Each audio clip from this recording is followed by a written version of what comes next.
मशरिक़ वस्ता में इस वक्त सूरत हाल बहुत शदीद और खतरनाक मरहले में दाखिल हो चुकी है।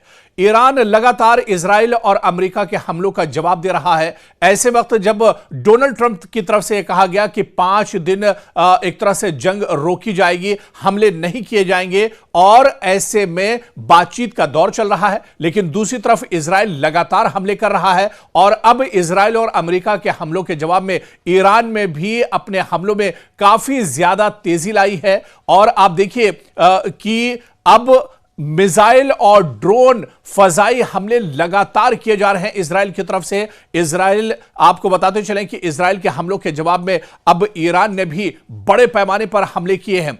ताजा सूरत हाल आपको अगर बताएं तो इजराइल के चाहे आराद शहर की बात करें, डिमोना शहर की बात करें, तल अबीब की बात करें, हैफा की बात करें, मशरिकी यरूशलेम की बात करें, या इसके अलावा बीरशीबा पर भी ईरान ने हमला किया है। बशामून शहर इजराइल का, यहां पर भी ईरान ने हमला किया है। और इसके अलावा इस बीच जो सबसे बड़ी खबर ईरान के हमले की आ रही है मशरिकी यरूशलेम में, जहां पर कैसेट यानी जो पार्लियामेंट है इजराइल की पार्लियामेंट की बिल्डिंग के करीब ईरान ने बहुत बड़ा हमला किया है। जो बड़ी खबर निकलकर सामने आ रही है, अब इजराइल की पार्लियामेंट भी महफूज नहीं है, ईरान के टारगेट पर है इजराइल की पार्लियामेंट। और इस बीच बड़ी खबर यह आ रही है कि यरूशलेम में, जहां पर इजराइल की पार्लियामेंट है, जहां पर इजराइल की पूरी सरकार एक तरह से अपनी रणनीति बनाती है, हिकमत अमली तय की जाती है, जहां से पूरी सरकार बेंयामिन नेतन्याहू की चलती है, उसी पार्लियामेंट के करीब ईरान ने हमला किया है।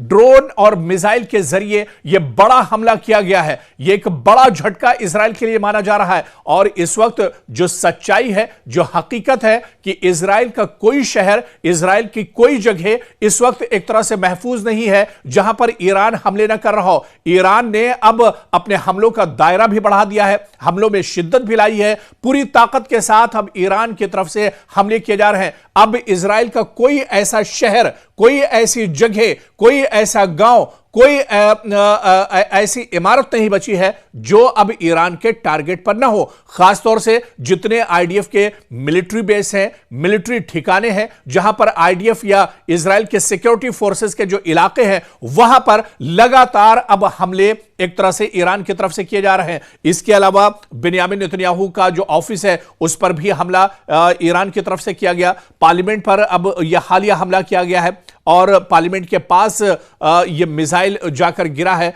जिसमें काफी नुकसान हुआ है। और इसके अलावा जहां जहां न्यूक्लियर साइट्स हैं इजराइल के अंदर, उन्हें भी निशाना बनाया जा रहा है। आपको याद होगा कि डिमोना पर बड़ा हमला किया गया था, जहां पर इजराइल की न्यूक्लियर साइट है। और इसी तरह से आराद शहर, जहां पर रिसर्च सेंटर है न्यूक्लियर का, यहां पर भी एटमी तवानाई के रिसर्च सेंटर पर भी ईरान ने निशाना साधा है। यानी और अब दोबारा से फिर डिमोना पर लगातार हमला किया जा रहा है। यानी लगातार इजराइल के अंदर जो न्यूक्लियर साइट्स हैं इजराइल की, उन्हें ईरान अब बड़े पैमाने पर निशाना बना रहा है। एक रेगिस्तान के अंदर जो रेगिस्तानी इलाका है, जहां पर यह कहा जा रहा है कि जेर जमीन एक बड़ा न्यूक्लियर साइट इजराइल के अंदर है, उस न्यूक्लियर साइट को भी निशाना बनाया है। और इस बीच जो बड़ी खबर है, बशामून शहर बहुत इंपॉर्टेंट शहर है इजराइल का, यहां पर भी बड़े पैमाने पर ईरान ने हमला किया है।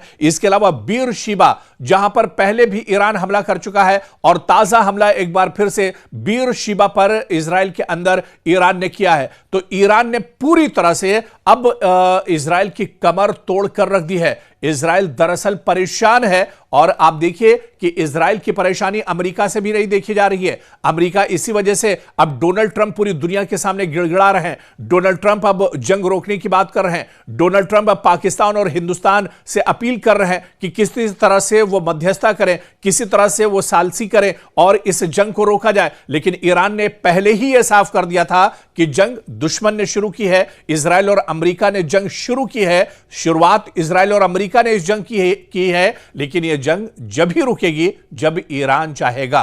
तो अब यह जंग दरअसल इजराइल और अमेरिका ने शुरू की थी, गलती इजराइल और अमेरिका कर चुके हैं, और इसका भुगतान दरअसल भुगतना पड़ेगा इजराइल और अमेरिका को, और इजराइल पूरी तरह से इसे भुगत रहा है।